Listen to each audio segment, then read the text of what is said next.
ಈ ಒಂದು ವಿಡಿಯೋದಲ್ಲಿ ನಾವು ನಮ್ಮ ದೈನಂದಿನ ಆರೋಗ್ಯ ಸಮಸ್ಯೆಗಳಿಗೆ ಮನೆಯಲ್ಲೇ ಇರುವಂತಹ ವಸ್ತುಗಳನ್ನ ಉಪಯೋಗಿಸ್ಕೊಂಡು ಯಾವ ರೀತಿ ಅದನ್ನು ತಡೆಗಟ್ಟಬಹುದು ಅಂತ ನೋಡ್ತಾ ಹೋಗೋಣ.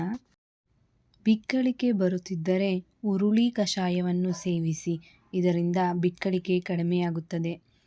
ಕಫ ಇದ್ದರೆ ಶುಂಠಿ ಕಷಾಯವನ್ನು ತಯಾರಿಸಿ ಸೇವಿಸಿ. ಹೊಟ್ಟೆಯಲ್ಲಿ ಅರಳು ಆದರೆ ಬಾಳೆ ದಿಂಡಿನ ಪಲ್ಯ ಸೇವಿಸಿ. ತೊದಲು ನುಡಿ ಇದ್ದರೆ ಮೃತ್ಯುಂಜಯನ ಮಂತ್ರ ಹೇಳಿ. ಬಿಳಿ ಕೂದಲಿದ್ದರೆ ಮೂಗಿನಲ್ಲಿ ಸ್ವಲ್ಪ ಬೇವಿನ ಎಣ್ಣೆಯನ್ನು ಹಾಕಿ.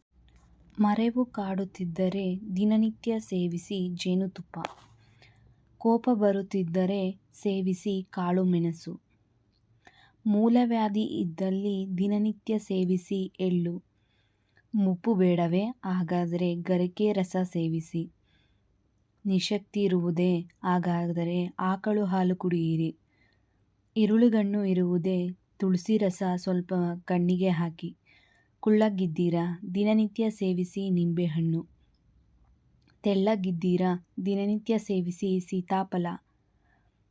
ತೆಳ್ಳಗಾಗಲು ಬಯಸುತ್ತಿದ್ದೀರಾ? ದಿನನಿತ್ಯ ಸೇವಿಸಿ ಬಿಸಿ ನೀರು. ಹಸಿವಿಲ್ಲವೇ? ದಿನನಿತ್ಯ ಸೇವಿಸಿ ಓಂಕಾಳು. ತುಂಬ ಹಸಿವಾಗುತ್ತಿದ್ದರೆ ಸೇವಿಸಿ ಹಸಿ ಶೇಂಗಾ ಬೀಜ. ಬಾಯಾರಿಕೆಯೇ? ತುಳಸಿ ರಸ ಸೇವಿಸಿ. ಬಾಯಾರಿಕೆ ಇಲ್ಲವೇ? ಸೇವಿಸಿ ಬೆಲ್ಲ. ಸಕ್ಕರೆ ಕಾಯಿಲೆ ಇದೆಯೇ? ಬಿಡಿ ಸಕ್ಕರೆ ಸೇವಿಸಿ ರಾಗಿ. ರಕ್ತಹೀನತೆಯೇ? ನಿತ್ಯ ಸೇವಿಸ್ತಾ ಬನ್ನಿ ಪಾಲಕ್ ಸೊಪ್ಪು. ತಲೆಸುತ್ತು ಬರುವುದೇ?